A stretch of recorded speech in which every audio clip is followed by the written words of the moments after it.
I watched my father marry a woman who smiled at me during the ceremony while planning to erase me from his life, and by the time I was done, she learned that some daughters don't disappear quietly.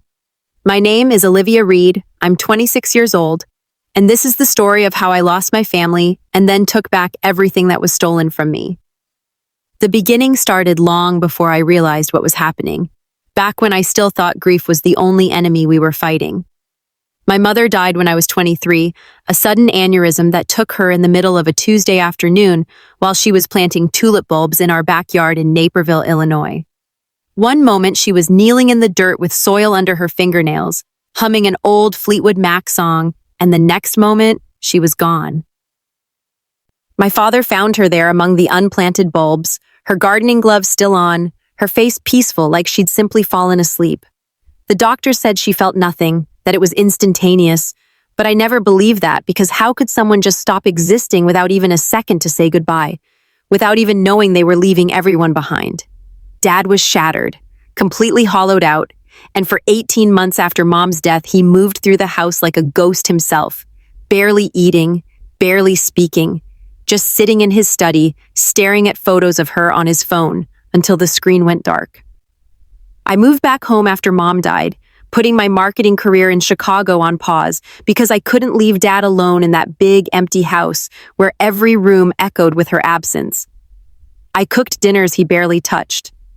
I sat with him during the long silences. I held him when he cried on what would have been their 30th anniversary. We grieved together, father and daughter, and I thought that bond was unbreakable, that we were all each other had left in the world. I was wrong about that. So catastrophically wrong that even now the memory of my own naivety makes my chest tight with anger.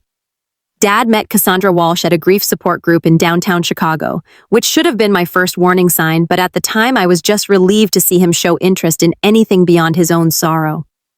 He came home from that first meeting with something almost like light in his eyes, telling me about this woman who'd lost her husband to cancer 2 years prior, how she understood what it felt like to have your whole world rearranged without permission.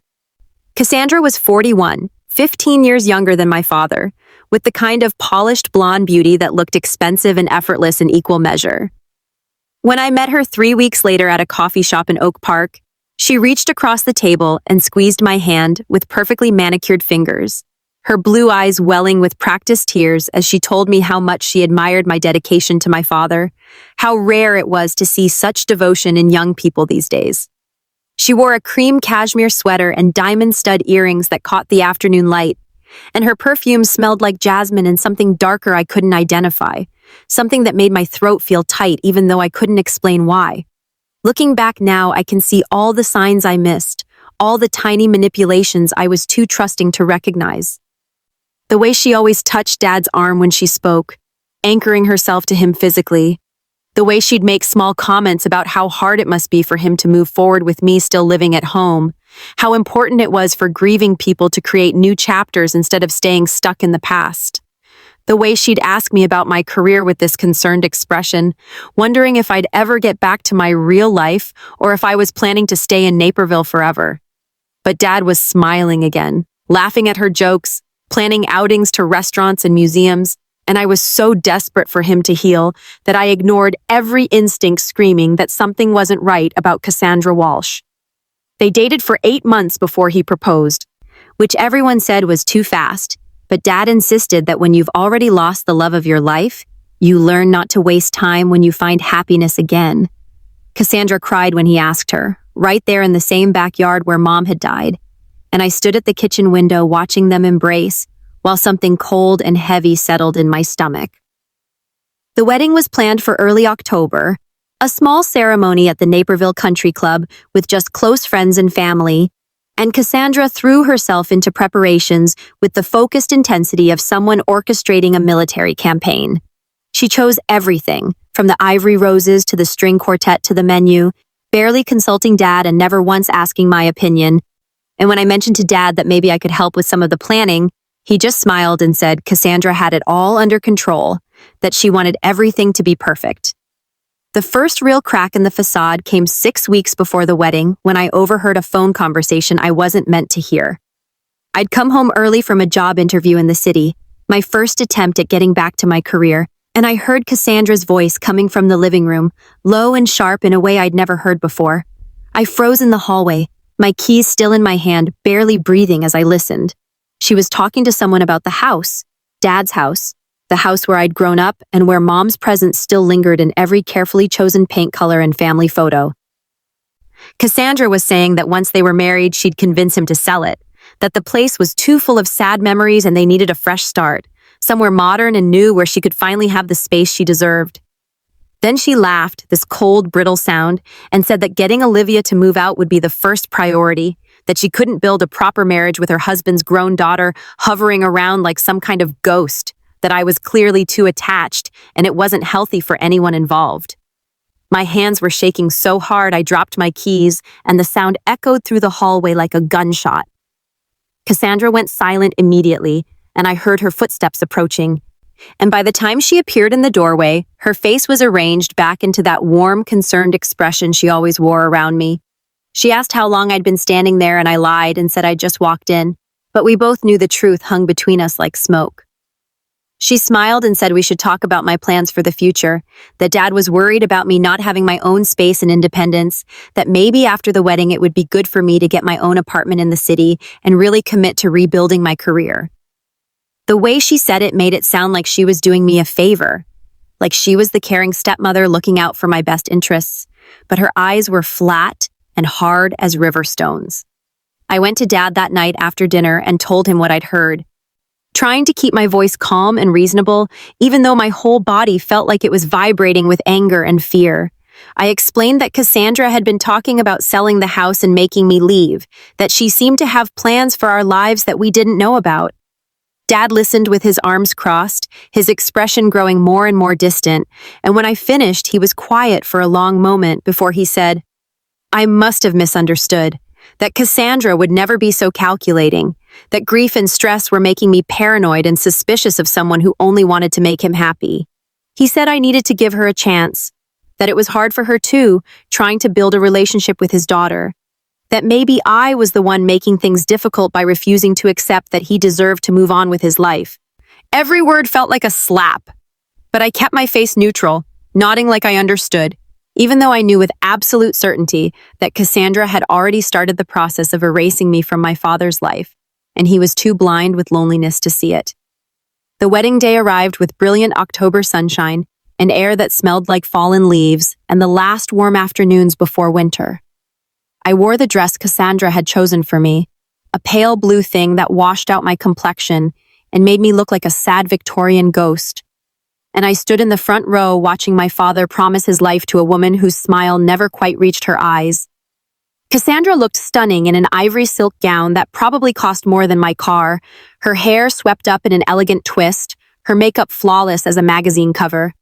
When the officiant asked if anyone objected, I felt the words rising in my throat like bile, but I swallowed them down, because I knew no one would believe me, knew I'd only succeed in destroying what was left of my relationship with Dad. So I stayed silent and watched them kiss and listened to everyone applaud, and the whole time I felt like I was attending a funeral instead of a wedding. The reception was held in the country club's ballroom with crystal chandeliers and white tablecloths, and champagne flowing like water. I sat at a table with Dad's cousin Margaret and her husband Tom, making small talk about their kids' soccer schedules, while Cassandra worked the room like a politician, touching shoulders and laughing at jokes and collecting congratulations like they were currency. Dad looked happy in a way I hadn't seen since before Mom died, his arm around his new wife's waist, his face relaxed and open, and I realized with a sick feeling that he really did love her, that whatever game Cassandra was playing had already been won. During the toast, Cassandra's maid of honor, a brittle woman named Jennifer with too much Botox and a designer dress, stood up and talked about how Cassandra deserved this happiness after everything she'd been through, how she'd waited so patiently for a man who could give her the life she'd always dreamed of. And something about the phrasing made my skin crawl, even though I couldn't articulate exactly why. After the reception, I helped load gifts into Dad's car, my feet aching in the uncomfortable heels Cassandra had insisted I wear. And as I was carrying a stack of envelopes from the gift table, Cassandra appeared beside me in the parking lot. The other guests were inside, dancing and laughing, and we were alone under the orange glow of the streetlights, her wedding dress luminous in the darkness. She took the envelopes from my hands gently, almost tenderly, and told me we needed to have a conversation about expectations going forward. She said that now that she was Dad's wife, she'd be making decisions about the household, that it was time for me to find my own place and start my own life instead of clinging to the past. She said Dad agreed with her but was too soft-hearted to say it himself, that he'd asked her to talk to me because he knew I'd take it better coming from her. The lie was so smooth and confident that for a moment I almost believed it. But then I saw the satisfaction in her eyes and I knew she was enjoying this, enjoying the power of dismantling my life piece by piece. I asked her why she was doing this, what I'd ever done to make her hate me, and she laughed softly and said she didn't hate me at all, that this wasn't personal, that I simply didn't fit into the future she was building, and it was better for everyone if I accepted that gracefully. She said I had 2 months to find an apartment and move out, that she'd already discussed it with Dad and he thought it was best, that if I tried to fight it or cause drama, I'd only end up pushing him away completely. Then she smiled and tucked a strand of hair behind my ear like we were friends sharing secrets and walked back into the reception, leaving me standing alone in the parking lot with the sound of celebration floating through the closed doors. I drove home that night, barely able to see the road through my tears, my hands gripping the steering wheel so hard my knuckles went white. The house was empty and dark when I arrived, and I sat in Mom's favorite chair in the living room, the one she used to curl up in with her mystery novels and cups of chamomile tea, and I let myself cry for the first time since her funeral. I cried for my mother, who would never see what her husband had become. I cried for my father, who was so desperate for companionship, he couldn't see he was being manipulated. And I cried for myself, because I was about to lose the only home I'd ever known, and there wasn't a thing I could do about it without seeming like the bitter, jealous daughter Cassandra was already painting me as. But somewhere in the middle of that long, dark night, something shifted inside me, something hard and cold and absolutely clear. I stopped crying and sat up straight and started thinking about Cassandra Walsh, really thinking about her for the first time. I thought about how she'd appeared in Dad's life at exactly the right moment when he was most vulnerable, how she'd moved through their relationship with the precision of someone following a script, how she'd isolated him from me so gradually he hadn't even noticed it happening. I thought about her expensive clothes and jewelry, about the way she'd talked about the house and Dad's money, about how she'd mentioned wanting him to update his will after the wedding to make sure she was protected if anything happened to him. And I realized that I knew nothing about Cassandra Walsh, nothing real anyway. Just the carefully constructed story she'd told us about being a widow who'd lost everything and was just looking for a second chance at love. The next morning, I started digging into Cassandra's past, beginning with the most basic internet searches and working my way deeper. I told Dad I was visiting friends in Chicago for the weekend, and instead I spent 3 days in the public library and coffee shops with my laptop, building a timeline of Cassandra's life from every piece of information I could find. It wasn't easy because she'd been smart about her digital footprint, but everyone leaves traces if you know where to look, and I was motivated in a way I'd never been before. I found her previous marriage records in Cook County, found the obituary for her husband Richard Walsh, who died of pancreatic cancer at age 47, found the modest house they'd owned in Evanston that had been sold shortly after his death. I found Richard's LinkedIn profile still active like a ghost, showing he'd been a mid-level manager at a manufacturing company, making decent money but nothing extraordinary, nothing that would explain Cassandra's designer wardrobe and expensive taste.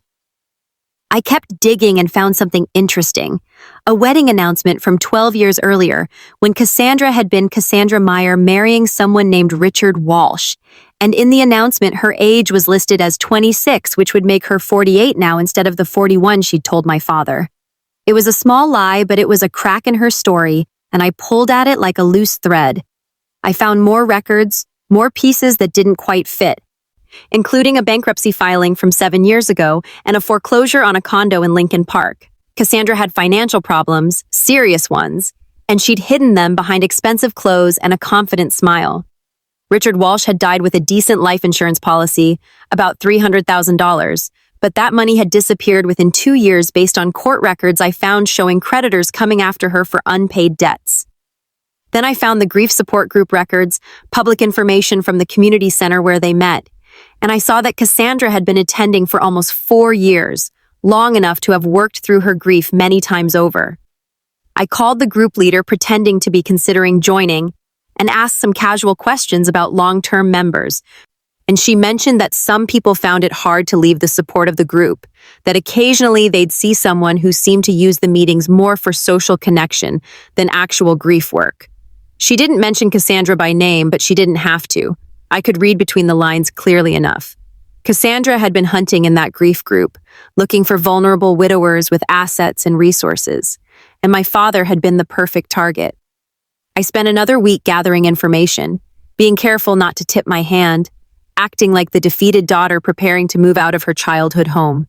I searched property records and found that Cassandra didn't own anything, that she'd been renting a studio apartment in a questionable neighborhood before she'd met Dad, that her car was leased and her credit cards were maxed out based on a background check I paid for through a service that probably existed in a legal gray area, but I was past caring about niceties. I found 3 other men she'd dated from grief support groups in the past 5 years, all widowers, all with money, all relationships that had ended within months when she'd apparently moved on to better prospects.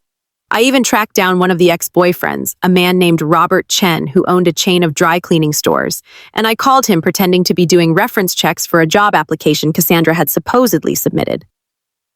Robert Chen's voice got cold and tight when I mentioned her name, and he told me that Cassandra Walsh was a predator who'd nearly convinced him to add her to his bank accounts before his daughter had intervened and shown him evidence of her lies. He said she'd claimed to be 38 when she was actually mid-40s. Said she'd love-bombed him for 3 months before starting to pressure him about marriage and updating his will. Said when he'd finally confronted her about inconsistencies in her stories, she'd disappeared overnight without a word. He told me he'd dodged a bullet and that whoever was considering hiring her should run far and fast in the opposite direction. And I thanked him and hung up with my heart racing because I finally had proof that Cassandra was exactly what I'd suspected, a con artist who specialized in lonely grieving men with assets to steal. The question was what to do with this information, how to expose her without making Dad defensive and pushing him further into her arms. I knew if I just presented him with evidence, he'd rationalize it away, would say I'd misunderstood or was being vindictive, would choose to believe Cassandra's explanations over my facts because he needed her to be real, needed this relationship to be his second chance at happiness. So I had to be smarter than that. Had to make the truth unavoidable in a way that would shatter his illusions completely. I had to make Cassandra expose herself. I started by playing the role she wanted me to play, the defeated daughter preparing to leave. I looked at apartments in Chicago and told Dad about them at dinner, while Cassandra sat there with her satisfied smile, nodding encouragingly like she was so proud of me for taking this mature step. I asked her advice about neighborhoods, and she recommended expensive areas I couldn't afford, places far enough from Naperville that visiting Dad would require real effort. And I could see her mentally calculating how to increase the distance between us until I faded from his life completely. I acted sad but resigned, giving her no reason to suspect I was anything other than a grieving daughter accepting her displacement from her father's life, and the whole time I was setting up the trap that would destroy her. The key was Dad's money, or more specifically, Cassandra's impatience to access it. I'd learned enough about her pattern to know she wouldn't wait long before pushing for control of his finances, before suggesting he add her to accounts or update his estate plan, or make some other move that would give her legal access to his assets. Dad was comfortable but not wealthy. He'd made good money as a civil engineer, and Mom had been a successful real estate agent, and together they'd built a solid nest egg of about $1.2 million between retirement accounts, investments, and the house equity. To Cassandra, that was a fortune, the score that would set her up permanently if she could get her hands on it, and I knew she'd start pushing soon now that they were married and I was apparently preparing to move out of the picture. I was right. She started within 2 weeks of the wedding. Dad mentioned casually at breakfast that Cassandra thought they should meet with his financial advisor to discuss updating his beneficiaries and making sure everything was properly set up now that he was married again. He said it so normally, like it was completely reasonable, and Cassandra sat there buttering her toast with a serene expression, while I felt ice water flow through my veins. I asked what kind of changes they were considering, and Cassandra said smoothly that it was just standard stuff, making sure she was protected if anything happened to Dad, combining some accounts to make managing money easier, maybe setting up a trust to avoid probate complications down the road. She made it all sound so practical and boring, and I saw Dad nodding along like it made perfect sense. And I knew this was the moment I'd been waiting for. I told Dad I thought that was a great idea and that I was so glad Cassandra was looking out for his future, and the look of surprise on her face was almost worth everything I'd been through. She hadn't expected me to be supportive, had probably been braced for objections, and my easy agreement clearly threw her off balance.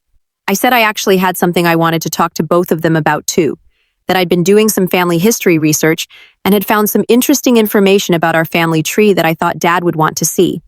I suggested we all meet with the financial advisor together, and then afterward we could look at what I'd found, make it a whole family planning day. Dad loved the idea, and Cassandra couldn't object without seeming suspicious.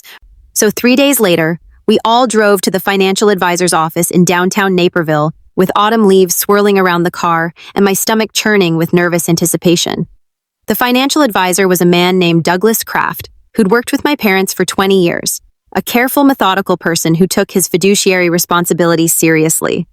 I'd met with him 2 days earlier without telling Dad, had sat in his office and laid out everything I'd discovered about Cassandra Walsh, every lie and discrepancy and red flag, and I'd watched his expression shift from skepticism to concern to alarm. I'd shown him the evidence of her bankruptcy, her age lies, her pattern of targeting widowers, the statement from Robert Chen, all of it documented and verified. Douglas had listened carefully, and then asked what I wanted him to do, and I told him exactly what needed to happen at our family meeting. We sat in Douglas's conference room with coffee and pastries that no one touched, surrounded by framed stock certificates and leather-bound books about wealth management, and Douglas began by reviewing Dad's current financial situation with all of us present. He went through each account, each investment, each asset, his voice calm and professional, and I saw Cassandra's eyes light up as she absorbed the numbers, mentally calculating her share. Then Douglas said that before making any changes, they needed to address some concerns that had come to his attention, and he looked directly at Cassandra with an expression of polite professional distance that made her smile falter slightly. Douglas asked Cassandra to confirm her age for the beneficiary paperwork, and she said 41 without hesitation, and then he slid a copy of her marriage announcement across the table, showing she'd been 26 12 years ago, which would make her 48. The silence in that conference room was deafening, broken only by the ticking of an antique clock on the credenza. Dad stared at the paper like it was written in a foreign language, and Cassandra laughed lightly and said, "There must be a mistake. That newspaper announcement's got details wrong all the time," but her voice had a slight tremor that hadn't been there before. Douglas continued methodically, producing documentation of her bankruptcy, her foreclosure, her maxed-out credit cards, all the financial problems she'd hidden behind designer clothes and careful lies.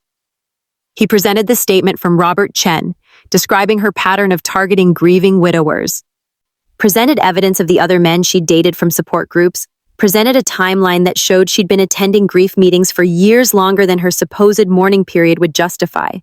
Each piece of evidence landed like a physical blow, and I watched my father's face transform from confusion to hurt, to dawning realization, to something that looked like the end of the world. Cassandra tried to fight back, her voice rising as she insisted this was all a misunderstanding, that I'd clearly manipulated the evidence because I was jealous and unstable, that she'd never lied about anything that mattered, and Dad knew her heart even if some paperwork was inconsistent. She reached for Dad's hand across the table, but he pulled away like she was radioactive, his face gray and shocked. And that's when her mask finally cracked completely. She turned on me with pure hatred in her eyes and hissed that I was a vindictive little girl who couldn't stand to see her father happy, that I'd sabotaged a genuine relationship because I wanted to keep him trapped in grief forever, that everything she'd done was out of love even if I was too damaged to recognize it. I stayed calm and asked her one simple question. I asked her to explain why she'd told Robert Chen's daughter that she needed access to his accounts to help manage his finances, why she'd pressured him to change his will within 3 months of dating, why she'd lied about her age to him too. Cassandra went pale and silent, trapped by the specificity of information she couldn't explain away, and Dad stood up so abruptly, his chair fell backward with a crash. He told Cassandra to get out of the office, his voice shaking with rage and pain, and when she tried to protest, he actually shouted at her, something I'd never heard him do in my entire life. He told her their marriage was over, that he wanted her out of the house by the end of the day, that he never wanted to see her face again, and the look on Cassandra's face was pure shock, because she'd never considered that she might lose this game. Douglas calmly informed Cassandra that based on the evidence he would be recommending Dad seek an annulment on grounds of fraud, that she had materially misrepresented herself during their relationship, and that Illinois law was quite clear about marriages contracted under false pretenses. He also mentioned that he'd taken the liberty of flagging suspicious activity on Dad's accounts to prevent any unauthorized access, and that he'd be documenting everything in case legal action became necessary. Cassandra understood then that she had nothing, that the marriage had lasted less than 3 weeks, and she'd never gotten her hands on a single dollar of Dad's money, that her con had been exposed before she could complete it.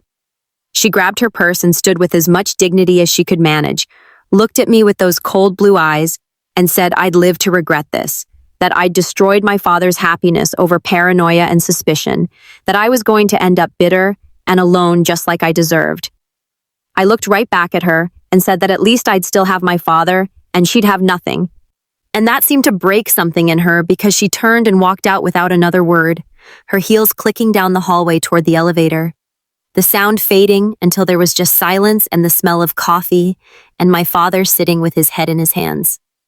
The weeks that followed were brutal in ways I hadn't anticipated, not because of Cassandra, but because of Dad's grief. He'd lost his wife to death and his second chance to betrayal, and the combination nearly destroyed him all over again. He filed for annulment immediately with a lawyer Douglas recommended, and Cassandra didn't fight it because she knew any investigation would only expose her more thoroughly. She moved out of the house within 48 hours, taking only the clothes and jewelry she'd brought with her. And she disappeared from our lives as completely as she'd entered them. Dad tried to track down where she'd gone, but it was like she'd never existed. No forwarding address, her phone disconnected, her social media deleted, just gone into whatever darkness people like her emerge from when they're hunting for their next victim. Dad blamed himself for everything, for being so desperate and lonely that he'd missed every warning sign, for choosing a con artist over his own daughter's concerns, for almost letting Cassandra destroy the last connection to Mom through selling the house and erasing our family home. He apologized to me over and over until I had to tell him to stop, had to explain that Cassandra had been professional about her manipulation, that she'd known exactly how to exploit his vulnerability, because that's what predators do. They find the weakest point and push until something breaks. I told him that Mom would have forgiven him, and so did I, and slowly over months of therapy and honest conversations, we began to rebuild what Cassandra had tried to tear apart. I never did move out of the house. We both realized I'd been taking care of him as much as he'd been providing me a place to stay, and we settled into a new normal that looked a lot like the old normal, but with more awareness of how fragile happiness can be. I eventually went back to my marketing career with a company in Chicago, commuting from Naperville because I wasn't ready to leave Dad alone yet, and maybe I never would be. We planted new tulip bulbs in the backyard that spring, right next to where Mom had been working when she died. And we didn't talk about Cassandra Walsh except to occasionally wonder if she'd found another target, or if the exposure had finally ended her career of exploitation. I heard through Douglas Kraft about 6 months later that Cassandra had been arrested in Wisconsin for credit card fraud, that she'd apparently moved on to more direct methods of theft when the long con stopped working, that she was looking at serious prison time. I didn't feel triumph when I heard that news, just a kind of sad relief that she wouldn't be able to hurt anyone else the way she'd tried to hurt us. Dad took the news quietly, and that night we sat on the back porch watching the sunset, and he told me that I'd saved his life, that if I hadn't been brave enough to dig into Cassandra's past, she'd have taken everything and left him with nothing. And he was sorry he'd ever doubted me even for a moment. I held his hand while the sky turned orange and purple and the first stars appeared, and I thought about how close we'd come to losing everything, how a few different choices could have resulted in me watching my father sign away his future to a woman who saw him as nothing but a paycheck and a roof over her head. I thought about Cassandra sitting in a jail cell somewhere, probably already working on her next story, her next angle, her next victim to target when she got out. Because people like her never really change, they just adapt their methods. And I thought about my mother who'd planted those tulip bulbs not knowing she'd never see them bloom, and how she'd raised me to be strong enough to protect the people I loved, even when it meant standing alone against someone everyone else wanted to believe in. The tulips came up that spring in brilliant reds and yellows, pushing through the earth like small, persistent miracles, and Dad and I tended them together the way Mom would have wanted. We didn't talk about Cassandra anymore, didn't give her the power of our attention or energy, because she'd already taken enough from us and we weren't willing to give her anything more. The house stayed in our family where it belonged, filled with Mom's pictures and Dad's engineering books and my own growing collection of memories, both painful and precious. And every morning when I came down to breakfast, I saw my father looking a little more like himself, a little less haunted by the ghost of what might have been if I hadn't been paying attention. Some people asked me later if I regretted exposing Cassandra so publicly, if I felt bad about humiliating her in front of the financial advisor and destroying her carefully constructed plans, and the answer was always no, without hesitation or doubt. She'd tried to erase me from my own family, tried to steal my father's security and peace, tried to take the last pieces of my mother's memory by selling the home she'd loved and built. And she'd done it all with a smile and manufactured tears and the kind of calculated cruelty that only comes from someone who sees other people as resources to exploit rather than humans to respect. She wanted me gone so she could have everything, but in the end, she was the one who left with nothing. And I'm the one still here in the house where I grew up, taking care of my father the way he took care of me, the way family is supposed to work when love is real instead of performed. I learned something important during those dark months when Cassandra Walsh was dismantling my life. I learned that sometimes the people who seem the weakest are actually the strongest. That quiet observation can be more powerful than loud confrontation, and that the truth doesn't need embellishment or drama to destroy a foundation built on lies. I learned that protecting the people you love sometimes means being willing to be seen as the villain, to be patient when you want to scream, to gather your evidence carefully and strike only when the moment is perfect and undeniable. And I learned that some battles are won not through force, but through simply refusing to disappear when someone wants you gone, through standing your ground and waiting for the truth to do what truth always does eventually, which is rise to the surface, no matter how deeply it's been buried. Cassandra Walsh wanted me gone from my father's life and my family home, wanted to erase me like I was nothing more than an inconvenient obstacle between her and the comfortable future she felt entitled to steal. But I didn't disappear. I didn't fade into the background and accept my displacement. I didn't make it easy for her to take everything my parents had built and my mother had died too soon to enjoy. Instead, I became the immovable object that shattered her plans completely, the daughter who loved her father enough to save him from himself, the memory keeper who refused to let our family home be sold to fund a con artist's designer lifestyle. She wanted me gone, but she's the one who left. And every time I walk past my mother's garden or sit in the kitchen where 3 generations of my family have shared meals or look at my father's face as he slowly heals from the betrayal that almost destroyed him, I know with absolute certainty that I did the right thing, the only thing, the necessary thing. Some people don't deserve second chances, some smiles hide predatory intent, and some daughters refuse to be erased no matter how convincing the person trying to erase them might be. Cassandra Walsh is gone and I'm still here, and that's exactly how this story was always going to end once I decided to stop playing the role she'd assigned me and start writing my own ending instead.